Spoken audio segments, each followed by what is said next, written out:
Okay, baby is teething, so we really don't know how much time we have. Let me get into it. Like, baby is teething. Sweet little thing. Been using, I think it's called Earth Ease. Basically, all that's in it is clove and catnip, which is really fun because we're growing catnip in the apothecary garden. We should add clove. I don't even know if we can grow that, how to grow it.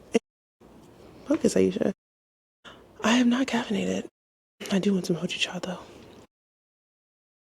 I have ordered a bunch of stuff for the in-person Moon Mami Fairy Day is what I'm calling it right now, and ordered some hojicha. People will be able to purchase if they want. Ordered it's gonna be so fun. We're gonna be sipping, smoking like herbals, sauna, and just like getting community together for a vibe. Okay, Moon Mami vibes. Follow. Anywho. The video of this is going to be in the Moon Mami community circle. All that is in my bio. I'll also link it here in the show notes. That's how you get the video versions of these. That's how you get access to the recipes. That's how you get access to articles like my favorite Secret Japan stays that literally carried me through the military. Just all the private stuff, the herbs I use, how to use them. Those videos are coming up. Yoga movement that I did all through pregnancy and am still doing now. So all that stuff is in the Moon Mami community circle. Okay? Now, let's get into it.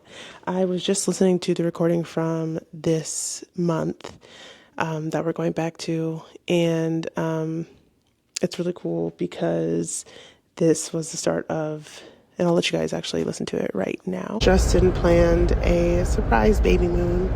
It was lovely. We stopped in a few spots in North Carolina, went on a waterfall hike because I love waterfalls, and showed baby their second waterfall actually. So this last month has been rather interesting. I finally have a voice. You will hear me clearing my throat quite a bit. I believe that I am moving through a bout of silent reflux and finishing off a respiratory cold of some sort. When they say don't get sick as a pregnant woman, please do not get sick, baby, because it is much worse. Your immune system is all the way down, not turned up.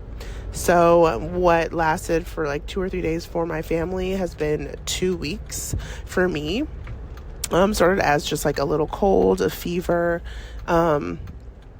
and as it went on, because, I personally already don't take a lot of medication. And then as a pregnant person, you can't take that much. And so that turned into 2 more weeks of cough, mucus, sore throat for a little bit, which really I was like wondering like what the heck was happening because I lost my voice completely.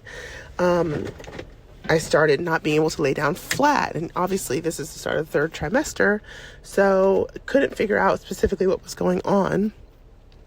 And then started wondering like, why don't I have a voice now? Why is it burning when I talk? Feeling full, and it just felt different than typical heartburn because I've had that before.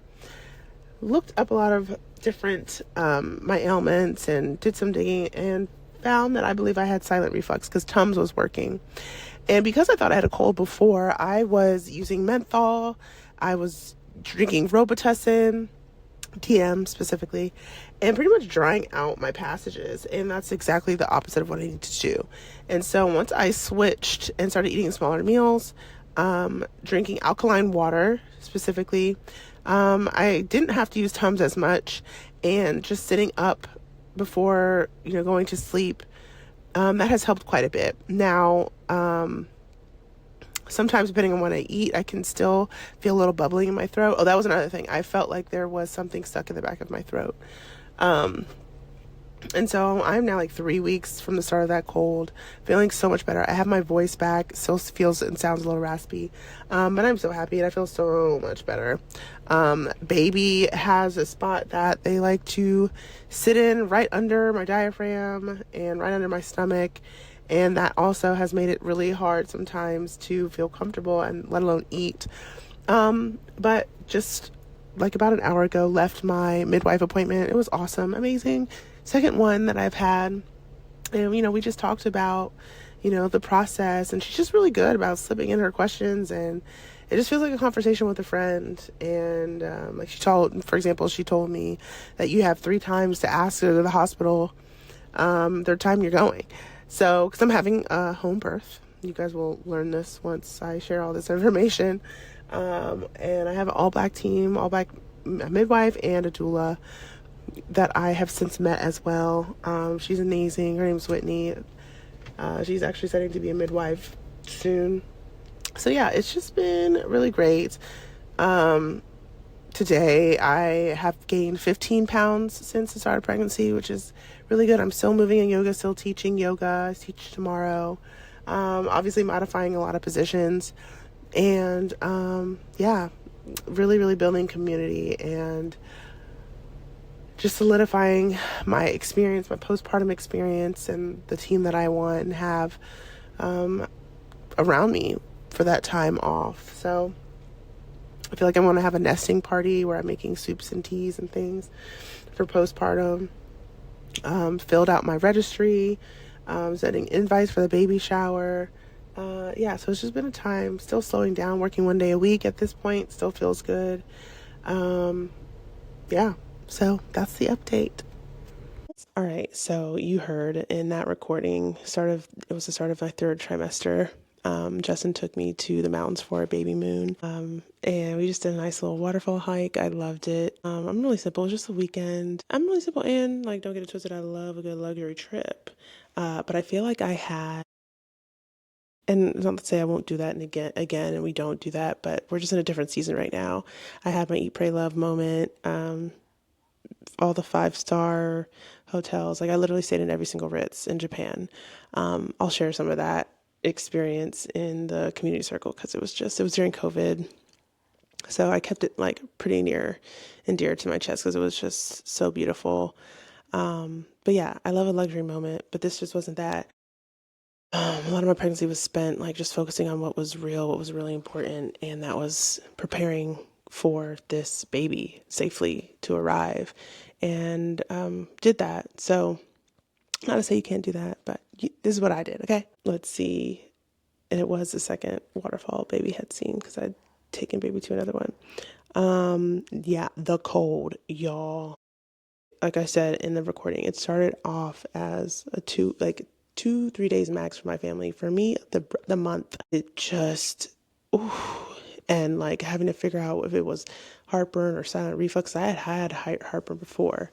When did I have heartburn? When I was started on an SSRI. I took it on an empty stomach once. Oh my God. Like, I was in Japan. I remember calling Justin crying in the middle of the night because it hurt so bad. Oh my God. That was awful. I think that was like when I decided like if this medicine can cause this, I'm not taking it. That was like when I was determined to get the hell off of it. Because I'm no longer on antidepressants, mushrooms, thank you.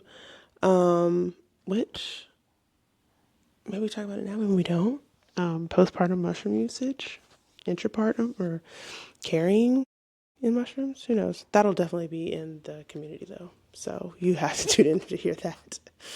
But yeah, I remember calling my TCM. That's not something I mentioned. I did call my TCM to help me. She gave me some herbs and done in days. Okay, days. Shout out to my TCM. I will link her in the show notes. She just had a baby, so I think she might be coming back now to work. But she's the realist. Yeah, alkaline water helped me with the silent reflux. I was just looking up everything. I even got back on TikTok to figure out like what the hell is going on. And TikTok, thank you. But I guess in general, people have heartburn and like some of those things work anyways in general. But I just knew that mine wasn't specifically that. It was the reflux part that was really bothering me and making me not be able to have a voice. Like, and then, yeah, my all black team squad, full black team, full black midwife, nurse. I had 2 nurses, and I also had a student midwife who was also black. And then which you guys met last episode. If you have not watched that episode or /listened, go back and listen to the doula. That is Wit. She's amazing. We just talked about our experience together. We have so many more to record. That's going to be super fun to go back and do that. At this point, I had gained 15 pounds. And I think for my pregnancy, I ended up gaining a total of 22 pounds, I believe. I can't remember. I have to go back and look at my notes. I'm sure I say it in another recording towards the end. I was still doing yoga, still teaching at this point in time, modifying a lot, having students show demos and stuff. Shout out to you, Robert. Yeah, so that was that time. Started the first trimester. I was still feeling really good. My belly, even though I thought I was big, was not that big yet, or not as big as it got. At that point, I still didn't have that many stretch marks, or that I could see. And I'll tell you one thing, I didn't really give a shit about stretch marks. Like, stretch marks, if I got them, which I did, means that my baby was growing. And like the vanity thing, for me, like I didn't mind. Like, and my stomach now still has the reminders of growing this being, and it's okay. I did use certain products that like I have always been using, and maybe this is what we'll talk about, is like the preparation for pregnancy and what that looks like, and how it doesn't start right when you get pregnant. For me, it started when I was in my 20s. Okay. But yeah, the products I was using was Osea Malibu. I've been using them since 2016 or 2017. I have a code Aisha, AISHA. Get you some good deals right now. Free gifts a lot of the time. But yeah, anyways, I was using that on my belly. And Daria body oil. Swear by them. All vegan products that I feel comfortable using while I was pregnant and now breastfeeding. I didn't really have to switch much of my products. And that leads me into what we can talk about today, which is that my prep for pregnancy, even though I didn't know that I was going to get pregnant, like I had a whole life, y'all. I was married in 2016 to my wife. Mic drop, like surprise plot twist. That's what Justin used to say. And so never knew I was going to get pregnant. So it wasn't that I was changing my habits to get pregnant. It was changing my habits to just live the most healthy life that I know I can live, which I think did start from like paying attention to my womb and painful periods and figuring out internally and what was going on and what changes I could make. I remember, I think I had graduated, I was just becoming a nurse. So 2014, I would say 2013, 2014. And I just made small changes that I know have benefited me even now. And so I started with the removal of chemicals and removal of like things that I was putting into my body that didn't necessarily need to be there. So that was, I remember, I think the first two products I changed was my toothpaste and the type of tampons that I was using. And then I think that's when I started to transition away from tampons. So I made sure that those were clean, organic. And back then there was like maybe one on the market at that time, one or two. I had tried period panties, but at the time my cycle was too heavy for the initial wave of period panties that were out there.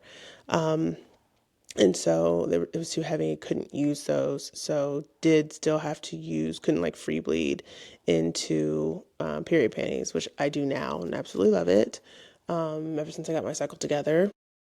And I'll just share a lot of the products that I used and was using at that time and still use now. So yeah, toothpaste, changed that. I removed fluoride from my toothpaste, organic feminine products, all organic hair care. So I don't use coconut anymore. I used to use coconut oil, but shea butters, castor oil, natural oils on my scalp, and then just low manipulation for my hair. And then moving through the years, my diet, at one point in time, I changed my diet to a vegan diet. I think I utilized that period as like an elimination period to see what my body did when I wasn't eating all this extra stuff. And I was a vegan for about, I would say, at least a solid a year and a half, 2 years. That was, oh, maybe longer. Yeah, 2.5 years. And then I moved to Vegas. I started taking Semen supplements, which really dramatically helped. I think it was my diet in combination with Semen. 'Cause I used to have seriously painful periods, like ever since I was my first period, like writhing on the floor periods.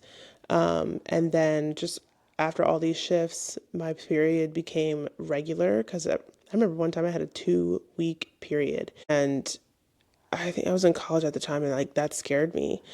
I don't think we know enough about our cycles. At least I'll speak for myself. I didn't until I started leaning into like, what is my womb telling me? What is my cycle? Because that is like the most basic thing that as a women, our bodies tell us biologically. You can learn so much from your cycle. And so I even started tracking my cycle, like what I was eating, how long it was, when it happened. And this is distant from, tracking when I was ovulating. That was later on. I'm just talking about tracking. Spent about half of a year just tracking everything, every single day. What did I eat? How did I feel? What was my mood? Did I exercise? What I did. And like that was when I moved to Vegas. I moved into my tiny home. I got rid of all my shit, all my stuff. I put it in storage, and it was so beautiful. It was such a beautiful time. I was still vegan at that point in time. And like I lived in Las Vegas, didn't even go to the strip once. I was like outside of the strip and just hiking. And it was COVID came along around that time as well. When we didn't have a handle on it, we didn't know how bad it was going to be. So work kind of slowed down as well. In the military, we weren't doing surgeries that weren't required. Oh my God. Let me tell you all the story though about how I was not on call. I was not even backup call during COVID. And I was called in to do the first COVID positive case, because my commanders, the people who are higher ranking than me, and the people who are actually on call were scared. Let's just call it what it is. They were scared, and they were like, Aisha's young. She's new. She's a new captain. Let her do the case. And so I had to come in and do a case. They were like, yeah, all have comorbidities, blah blah blah. And because I'm in the military, you follow orders. And I had to do a case. I was terrified. I have a picture of it that I posted before. I was in a PAPR, and like people were, taking pictures of me in there. But oh my God, I was so scared. I was so scared. It was me, the surgeon, and the patient in there. Like not even, and I think a circulating nurse that didn't stay in there very long. It was weird. So that was the time that I was living in. That was, I think, one the big part of when my anxiety really, really like heightened. And so when I was asked, when there was like volunteers to go to Japan, I was like, absolutely send me. I had always wanted to go live in Japan, and people told me like, you're new, you don't get the opportunity to go live overseas. Don't even try and put your name in the hat. I certainly did. They gave me a waiver, and it was the best 2 years of my freaking life. That was my eat pray moment, eat pray love time, where it was just me. I would go to work, and we worked. We worked. Okay, military as a CRNA, you work. But I was technically deployed in place, and I would do like my week of call, get off call, hop on a plane, go somewhere and explore something. And I just really reset my nervous system. And there's a lot of talk about your autonomics and your nervous system. And I can 1,000,000% say, get your nervous system in check, get your nervous system together. And that doesn't mean like you cannot have your blips in your nervous system. That's what your nervous system is there to do. It's there to fight or fly.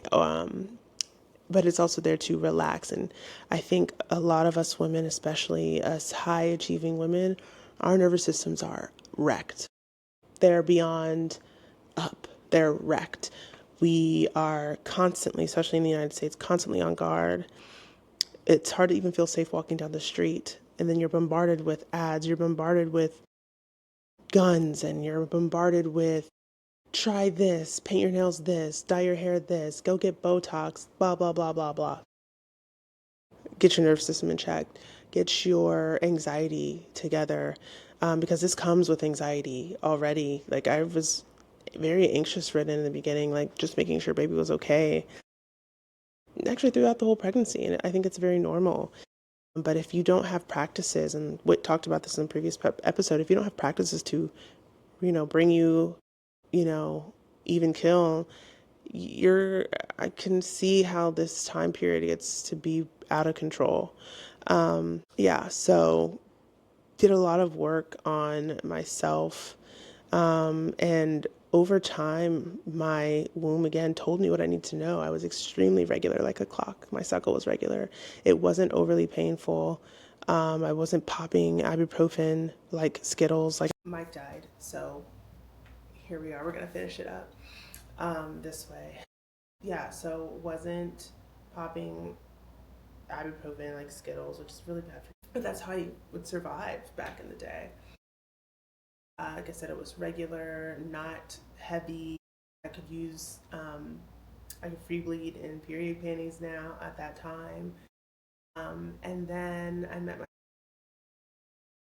back in there, and we lived away from each other for 2 years. I lived in Japan, he lived here. And I swear I never thought like I was gonna have kids. Like if you asked me 5 years ago, I would have laughed in your face. And I say this all the time, I would have laughed in your face because I wasn't having kids. I think a lot of it had to do with what I saw growing up.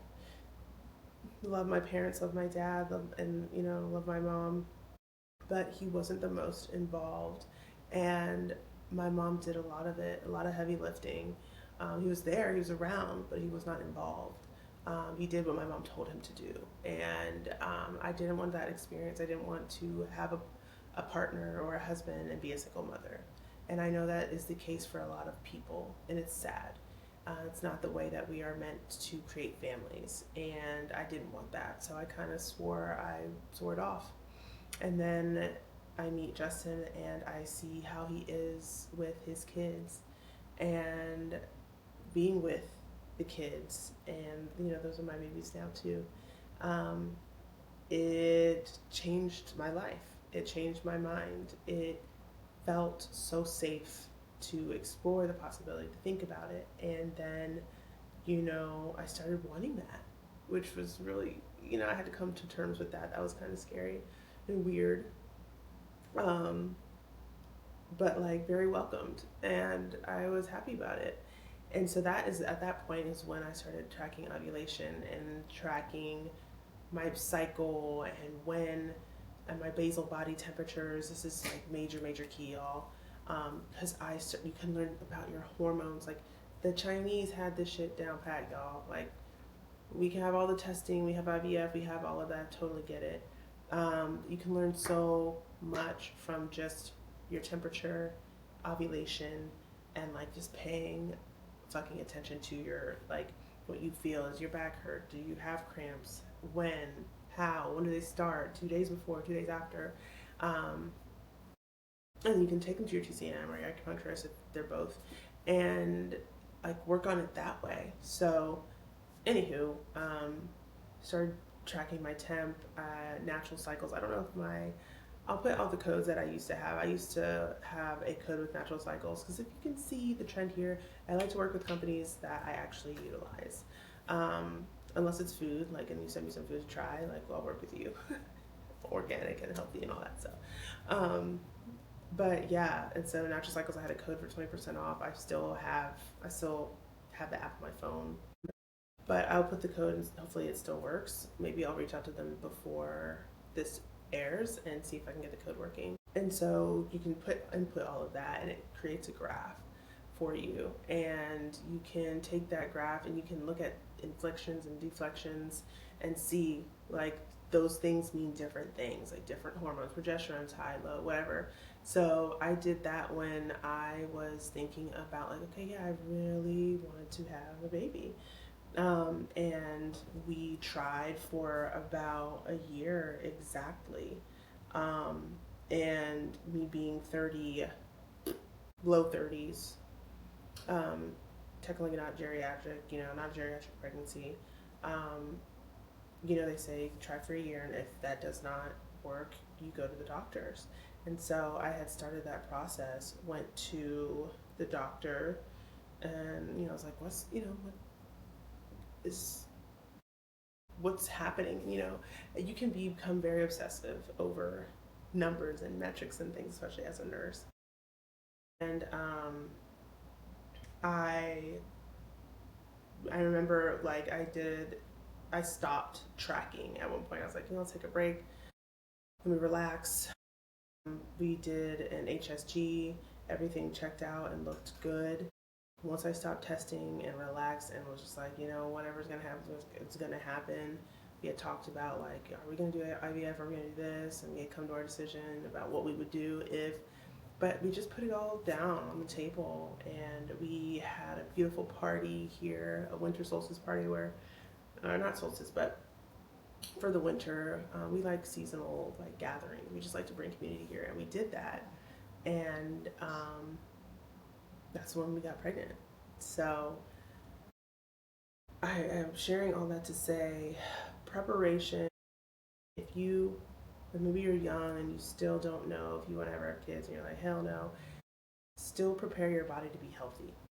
Prepare your body for longevity, because kid or not, very important. You can never go wrong being healthy. And then once you make the decision, if you make that decision, you are now doing things not just for yourself but also future baby. So all of these things, a lot of people, they stop drinking. Oh, I'm pregnant now, stop drinking. Stop drinking before. I stopped drinking about 2 years before getting pregnant, because I could drink with the best of them. I could put it down. And I stopped because it was like, why am I drinking to get drunk? And what was my purpose? And so I stopped that about 2 years before I stopped getting like, I used to, as a 16, I started getting shellac done.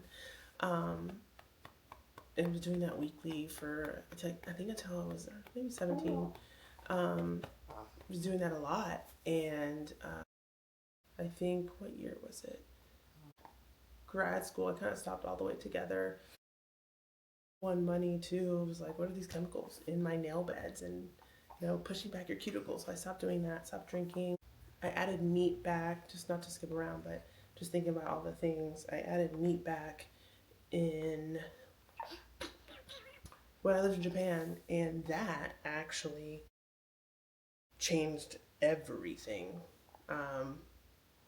Specifically like red meat, and cycles started to feel like, I started to look forward to my cycle. I started to create some rhythms around my cycle that made me excited to do that, to go through that, to shed. And instead of it being a time like it used to for me, a time I was scared of and avoided. And now I, am awaiting my cycle to return. I thought I had a cycle. I'm not sure. I know I'm breastfeeding, and yes, you can still get pregnant. Yes, you can have a cycle. I'm still figuring it out, but I'm really excited for my body to return to its rhythm and let me know that she is returning to herself. So yeah, that, to summarize, it's like paying attention to your body and your womb before you need her to do something. And doesn't have to be right before you are getting pregnant. And if you find yourself in the situation where you are not getting pregnant and you want to, I urge you to, take a pause, to get to your root cause, slow down, pay attention, track, and read. I've read a bunch of books. I will put that in the Moon Mami community circle, this resource list that I have. Yeah, so I hope this episode was helpful. If you have any questions, please leave them in the comment section. Baby is up, chilling. These drops, the catnip, that's really chill. Yeah, let me know if you have any questions. Thank you all for tuning in. All right, I'm out. Bye.